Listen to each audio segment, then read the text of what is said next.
This is BIA, Becoming in Action, a space to explore the lifelong journey of growth as leaders, as professionals, and as human beings. Through honest conversations and lived experience, we evolve with courage and intention. Here's your host, Sandy Abear. Hello, I am Sandy Abear, and welcome to the podcast, BIA, Becoming in Action. I'm working to awaken a community of meaningful connection for people who are becoming, as leaders, as professionals, and as human beings. We never fully arrive in our lives. It is a journey, not a destination. I hope this podcast supports the ongoing process of becoming and the courage and curiosity that are necessary to have authentic conversations. Thank you to everyone who is joining me. I'm really grateful for the dialogue that is forming here. Before I dive into today's topic, I have a funny story to share. My husband was doing post-production work on the focus versus observation episode when he said, "We have a problem." Apparently, the neighbor kids started playing basketball midway through my recording of the episode. My office is right next to their driveway. George said, "How did you not notice he was playing?" I said, "Did you listen to the episode?" Observation skills are not my thing. He fortunately was able to edit out the pounding of the basketball. Today, I want to talk to you about community. I was a very lonely child growing up until about 7th grade. I went to the same grade school, Otis, from kindergarten through 6th grade. I was a highly sensitive child who didn't self-regulate very well. I was a teacher's pet. I got picked on a lot. I cried at school a lot. I was happiest lost in books, disassociating from the world around me. And honestly, it was no wonder I didn't have very many friends. Then 7th grade hit. Glorious, wonderful 7th grade. In Fremont, there were multiple grade schools that all came together in junior high. And our junior high was grade 7 through freshman year. I don't think I had a single class with anyone I went to grade school with the entire time I was at junior high. It was a fresh start. And suddenly, I had friends. Real friends, people I had things in common with, Jenny, Carrie, Kim, Dia. It was a magical, transformative year when I learned something that changed me forever. My people were out there. I have core memories from that time, cleaning out our barn together, throwing my very first party. We had a hayride, music, snacks, and we played spin the bottle. I even have photographic evidence. My dad took pictures, if you can believe it. Not every year was as great as 7th grade in my life in terms of friendships. 7th and 8th grade were very special times when I had a really tight-knit group of friends that flourished. I have had loss in my friendships as well, though. When I was a sophomore in high school, my best friend decided she didn't want to be friends with me anymore. And it was very painful. Again, when I was in my early 30s, I had a friend essentially break up with me. And those losses hurt as much as any boy breaking up with me. That's when I realized that friends can be for a season, a reason, or a lifetime. Over the years, I've been incredibly blessed with friendships that have lasted. And lately, I've been reflecting on my current friend group, whom I've been friends with, most of them, 10, 15, 20, even 30 years. I've been realizing something really important. It's more than just a friend group.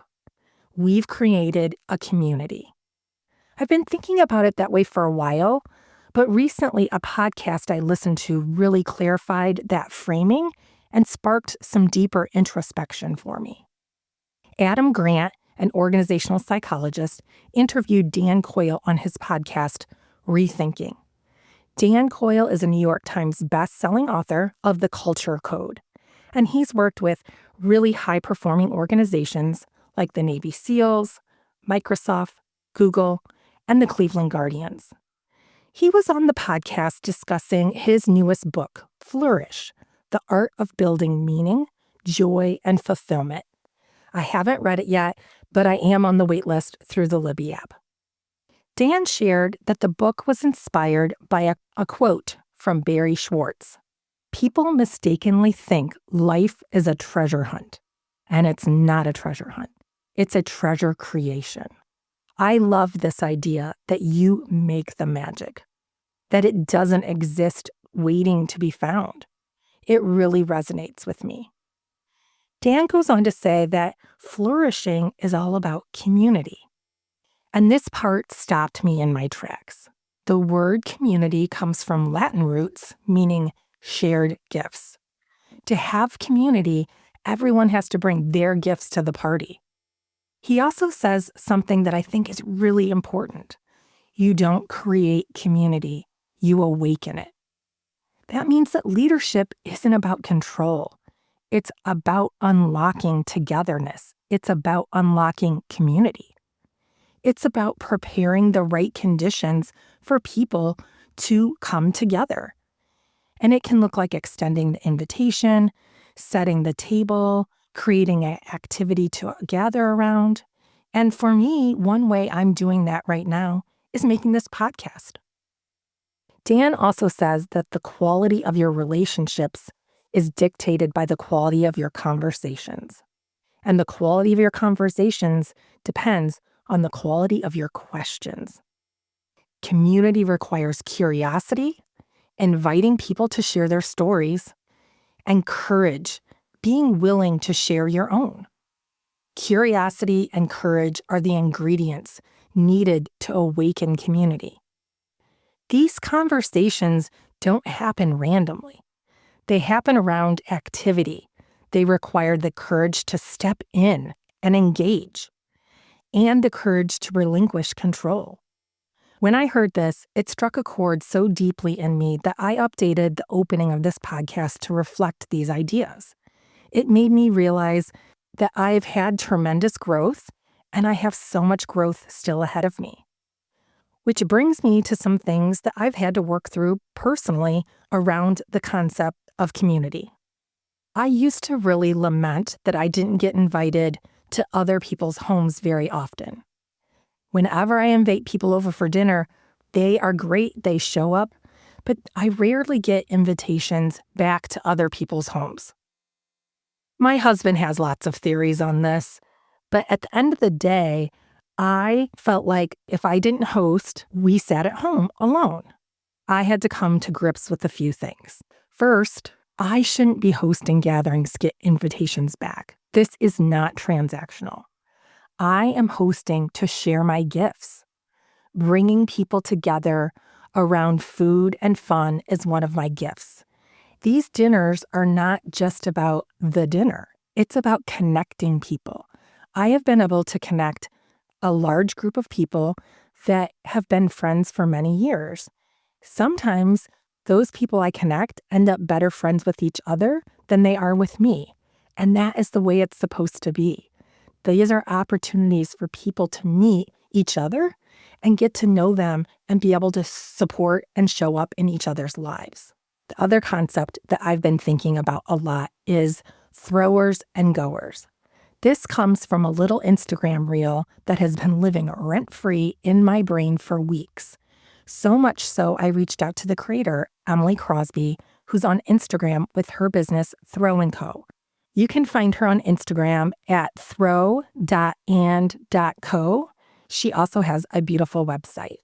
She throws parties in the New Jersey Shore area. She does amazing tablescapes. And if you're in that area and have a need for any kind of party throwing support, she's got a whole host of offerings through her business.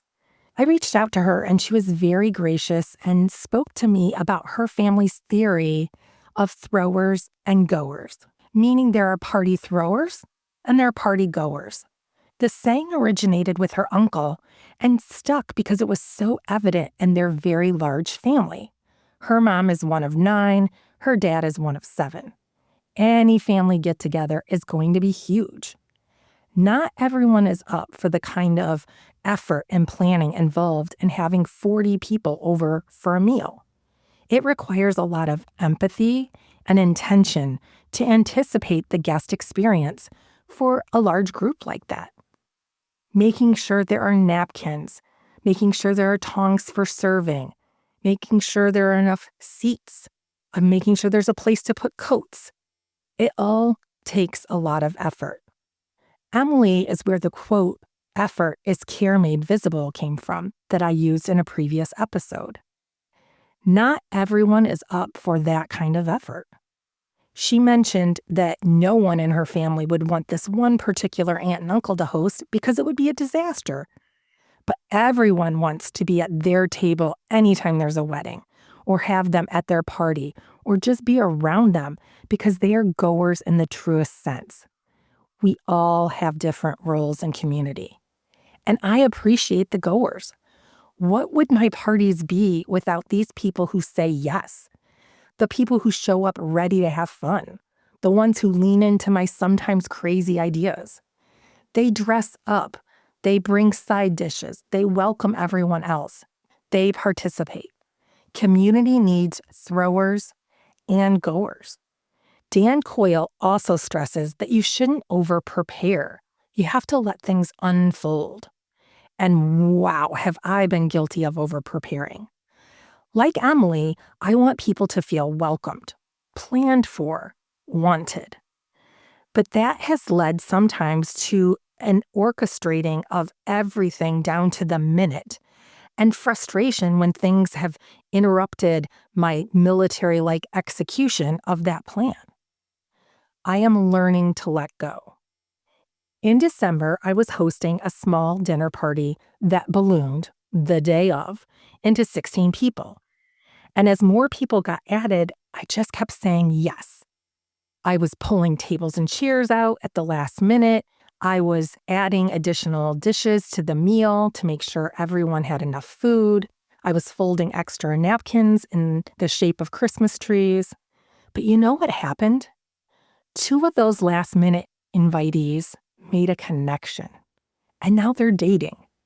If I would not have said yes to those extra guests, they would have missed that opportunity for connection. There's really no way they would have bumped into each other organically any other way. One lives in Bowling Green and one lives in Florida. You just never know what kind of magic will unfold when you make room for it. Another area I've been working on is asking for help. This one is hard for me. Part of it is the fear of being told no, or worse, someone saying yes and then not following through. That just feels very vulnerable to me. And part of it is the belief that I should be able to handle things myself. We usually throw a New Year's Eve party every year, and this year my friend Mary offered to come over early and help. I told her, "It's fine, I've got it."